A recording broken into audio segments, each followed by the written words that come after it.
hoy han leído A Imagen y Semejanza, y algunas personas han preparado con anticipación preguntas. Después, si hay tiempo, podemos quizás tomar algunas preguntas más. Y sí, muchísimas gracias por estar aquí. Bienvenida, Tania. Muchas gracias a ustedes por la invitación. Y bueno, estoy lista para sus preguntas. Muy bien. Vamos a empezar con una pregunta de Gisela. ¿Sí? ¿La digo? Sí. Ya. La pregunta es, la primera, ¿cómo aprendió de fórmulas químicas y farmacéuticas? ¿Y cuán importante es la investigación previa para su proceso creativo?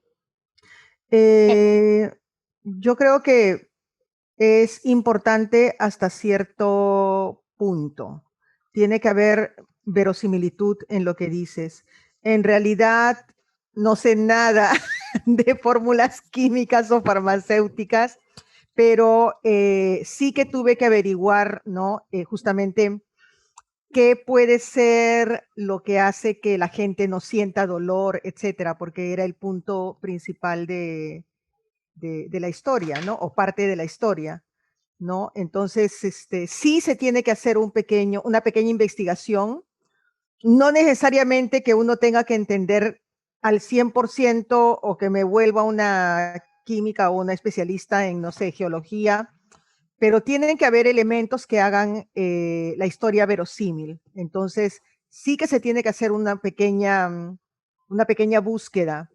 En estos momentos, por ejemplo, me encuentro haciendo una historia una historia fantástica en la que mezclo elementos históricos, específicamente la Guerra del Pacífico, con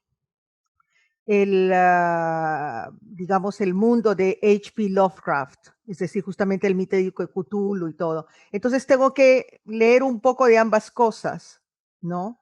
O sea, que hayan suficientes elementos para que la historia sea verosímil. No necesariamente que me vuelva una experta, pero tienen que haber elementos que hagan la historia verosímil. Y eso pasa por una pequeña investigación. Ok, gracias. No voy a intervenir mucho porque hay muchas preguntas, pero solo quería preguntar otra pregunta sobre la pregunta de Gisela. He leído en una entrevista que a veces los cuentos vienen de sus sueños. Uh-huh. ¿Eso fue el caso para este cuento o para...? No. Esto es justamente uno de las cosas que a veces acepto a ciertos amigos. En este caso fue una propuesta de Susana Sussman de Venezuela, que me propuso escribir una historia mezclando dos elementos. En este caso era Frankenstein y Sex and the City.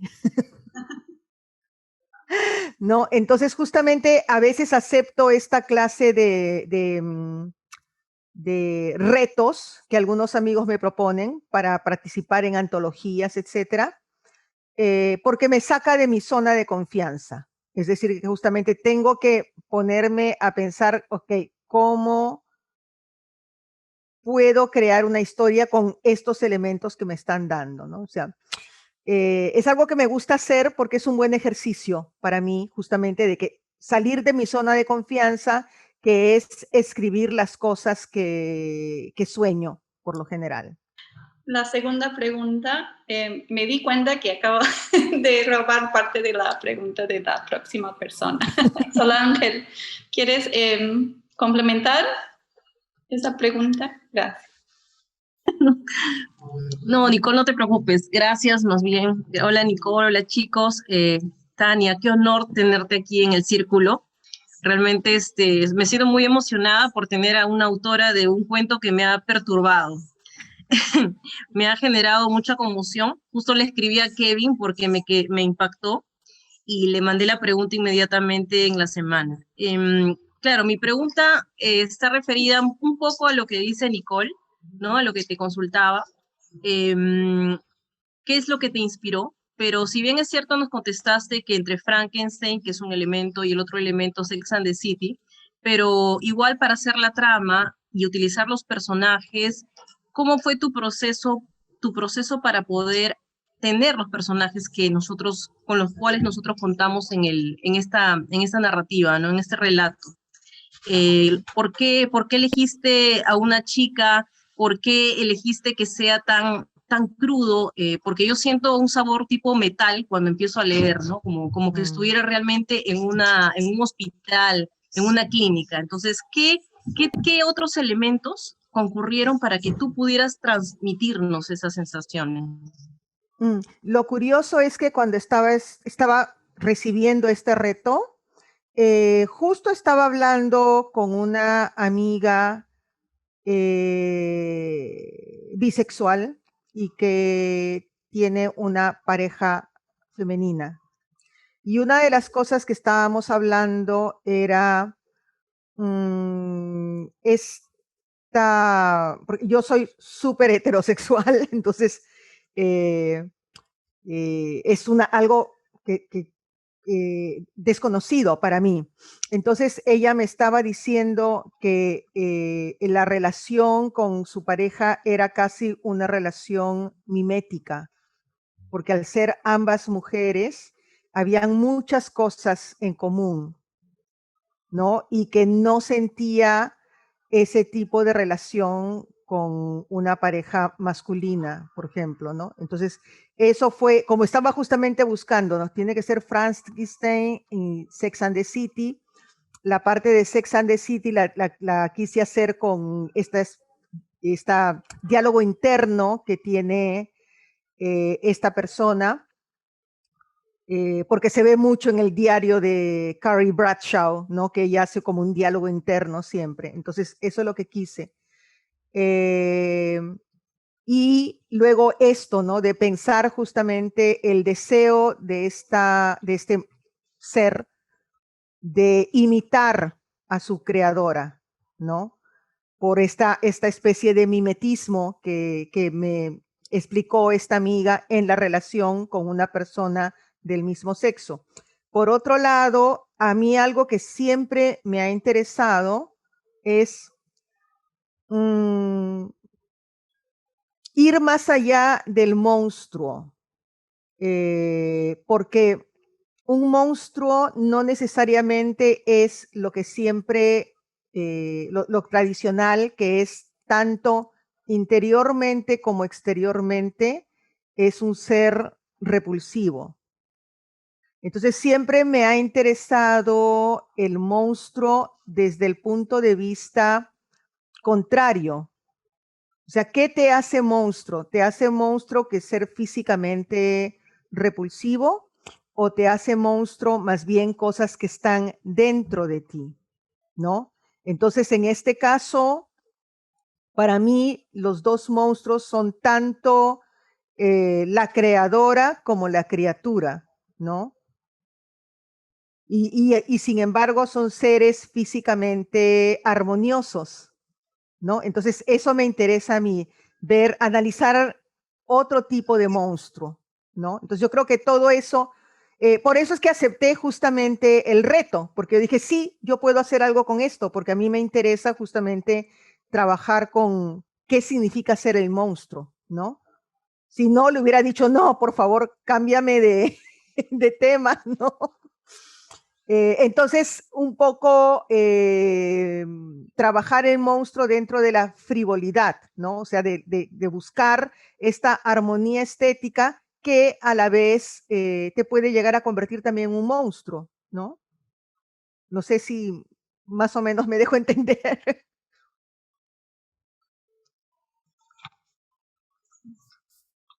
Sí, sí, sí te has dejado entender, porque justamente uno de nuestros temas, bueno, ha sido en sí la reflexión en torno al monstruo, como a veces lo sentimos lejano, a veces un poco más cercano, ¿no?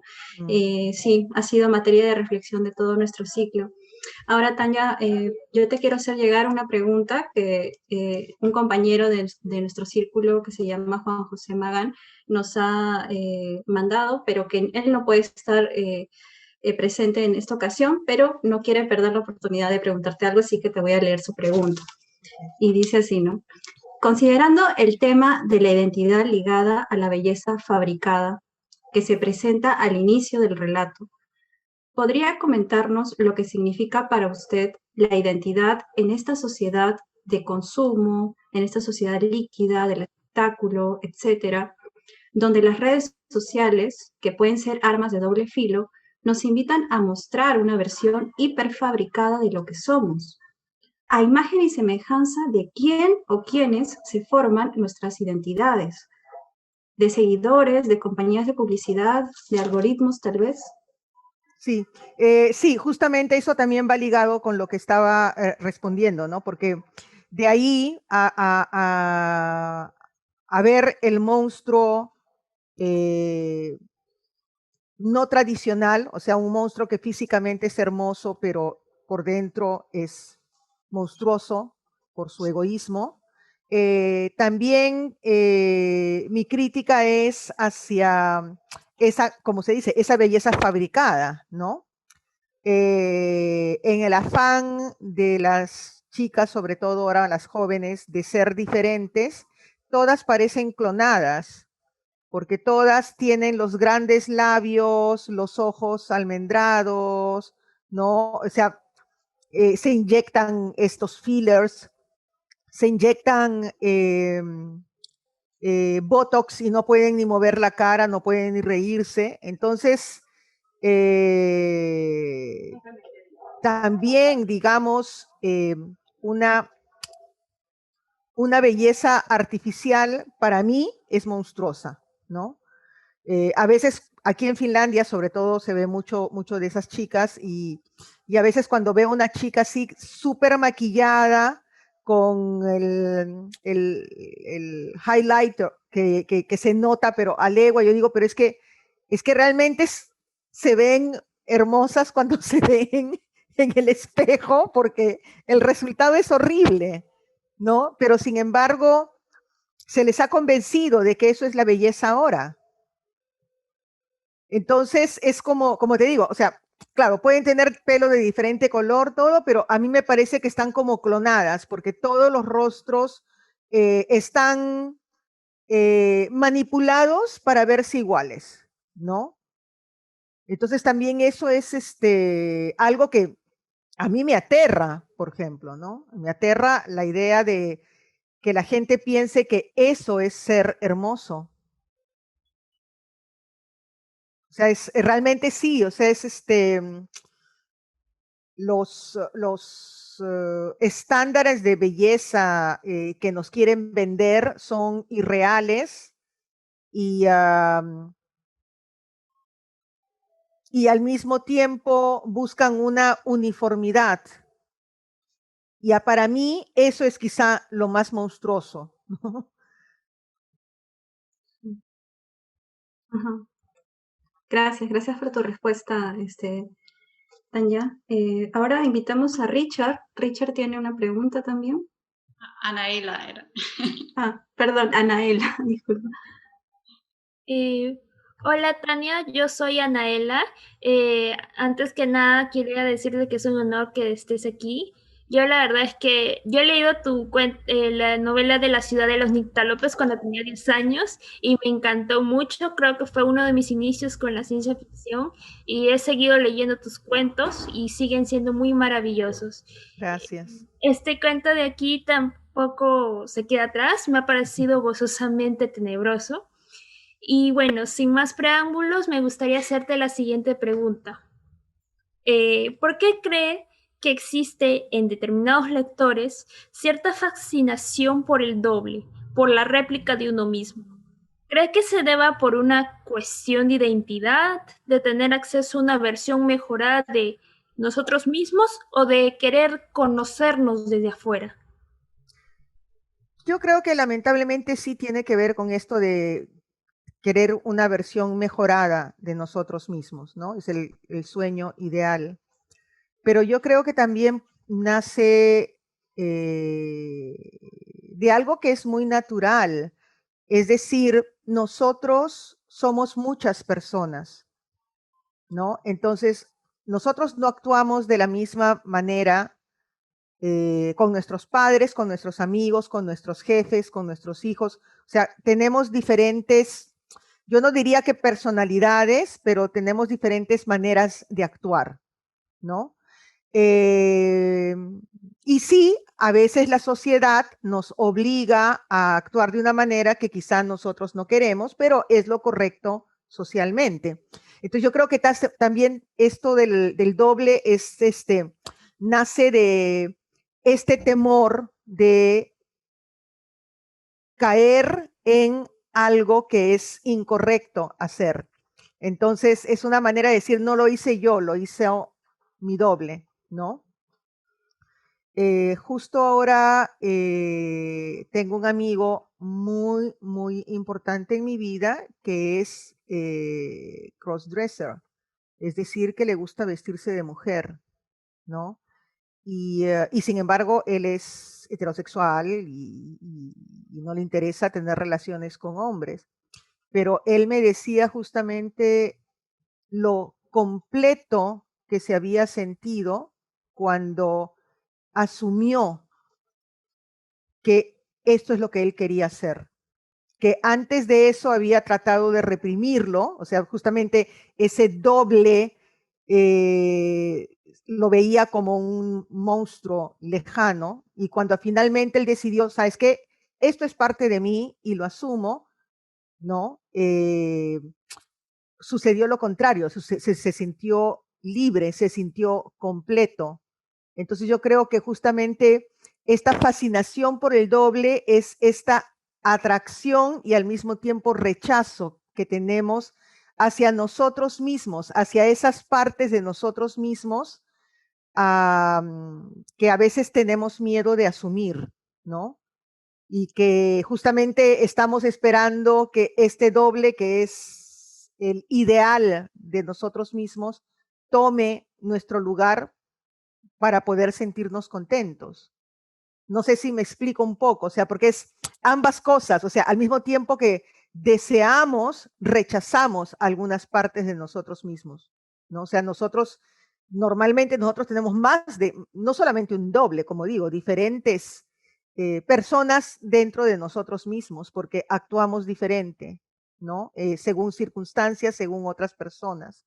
Entonces hay una fascinación y al mismo tiempo rechazo, ¿no? Hacia esta imagen del doble. Muchas gracias. De nada.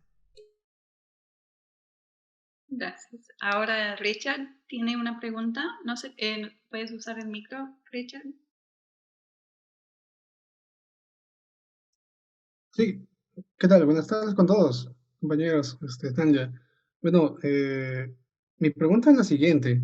En relación a las descripciones que se mencionan sobre la reconstrucción del cuerpo de la protagonista, ¿existe alguna intertextualidad diferente a lo que se había plasmado fuera del campo de la literatura? O sea, en relación a artes como el cine, como la escultura, porque definitivamente ahí se ve esta transformación del cuerpo, y sobre todo las series del anime japonés, puesto que curiosamente observo ciertas líneas en relación a las obras de Osamu Tezuka, por ejemplo, este creador de las series de Astro Boy o Blackjack, y también en Hiromu Arakawa, que es una mangaka que también habla de esta estética steampunk, donde la transmutación de los cuerpos es fundamental. Entonces, en ese sentido, ¿habría, aparte de ello, otra intertextualidad fuera de las ya mencionadas? Esa es mi pregunta.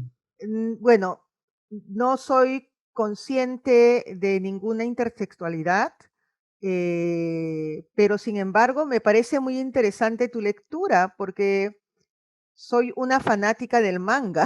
Nunca me había puesto a pensar que quizá eso se lograba transmitir en la historia. No lo había puesto a pensar, pero yo creo que sí tienes mucha razón, ¿no? Ustedes saben, yo soy muy, yo creo firmemente en lo que Humberto Eco llamaba el lector in fábula. Es decir, una vez que yo escribo la historia ya no me pertenece, le pertenece al lector.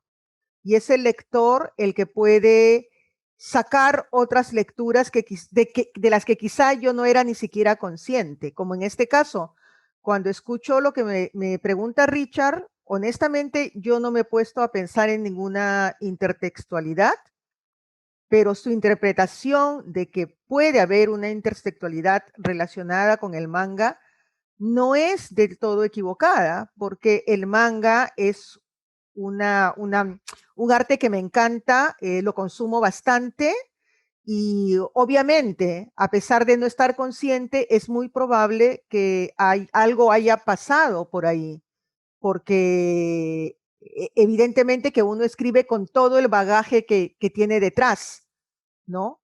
Entonces, más bien, gracias por hacérmelo notar, ¿no? Porque yo no lo había notado, pero muchas gracias por hacérmelo notar. Gracias a ti, fue genial escucharte.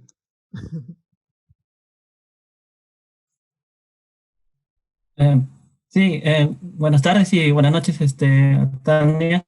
Buenas noches. Me ha gustado el cuento que hemos leído en el círculo.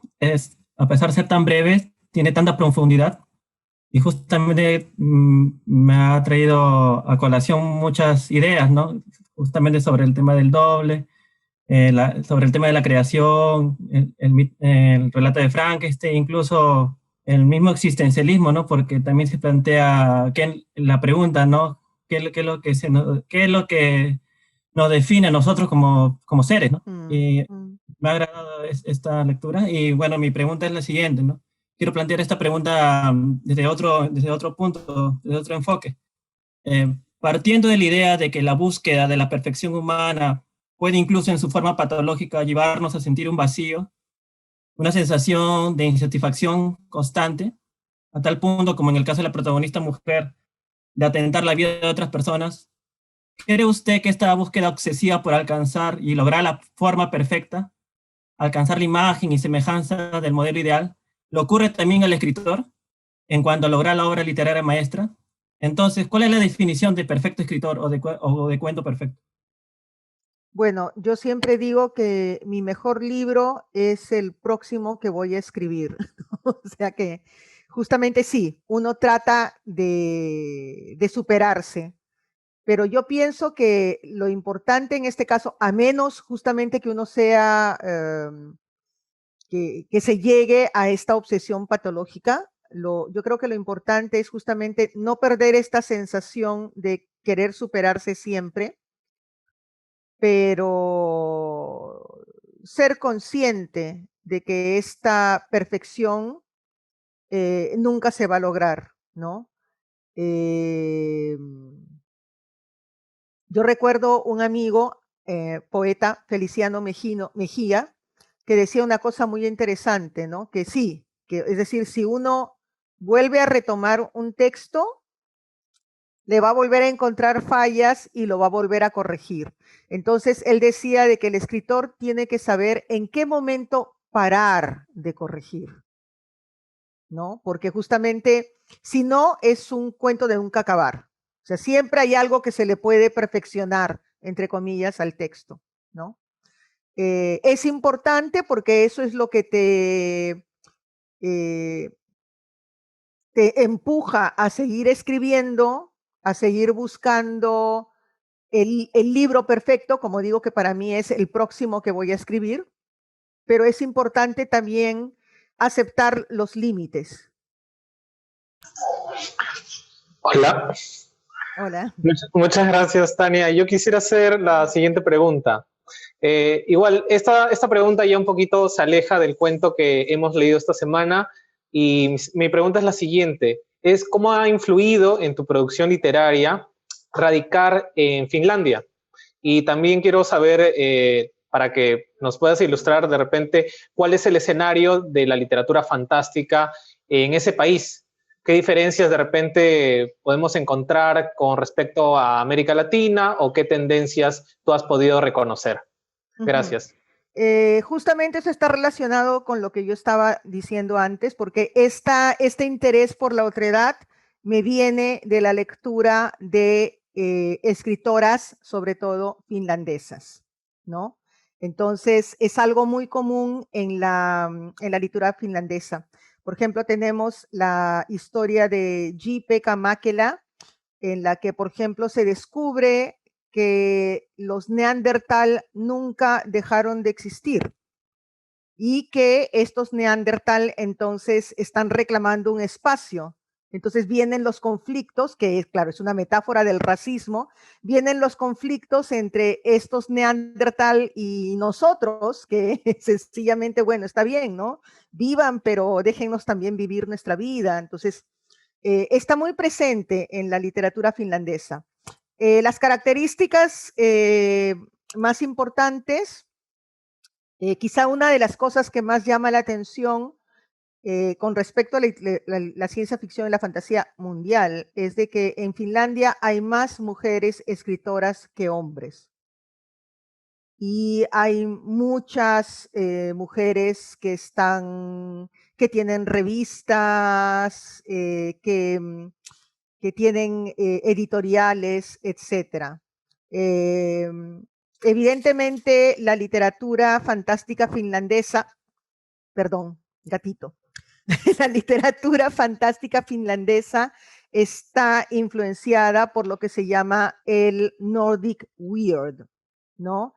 Y la característica principal del Nordic Weird, y que también se ve en lo que se conoce como el Finnish Weird, es el hecho de que muchas veces es muy difícil categorizar a las historias. No sabes si estás leyendo ciencia ficción o fantasía, tiene mezcla de todo, no trata de militar bien los límites. O sea, la ciencia ficción y la fantasía se entrecruzan y crean algo justamente que es un poco extraño. Y yo creo que sí, estoy muy influenciada por eso, ¿no? Por eso es que también estoy, lo que voy hacia ese tipo de literatura, un tipo de literatura que, ¿cómo se llama? Que no tenga límites precisos, que lo que es fantasía o ciencia ficción en realidad sea solamente una excusa para escribir y para metaforizar algo, ¿no? Bueno, muchísimas gracias. Nos pasamos de tiempo. Gracias por su tiempo, gracias por estar aquí y sí, ha sido muy bonito poder compartir. No, gracias este a tiempo con ustedes. Siempre es agradable hablar con el público, ¿no?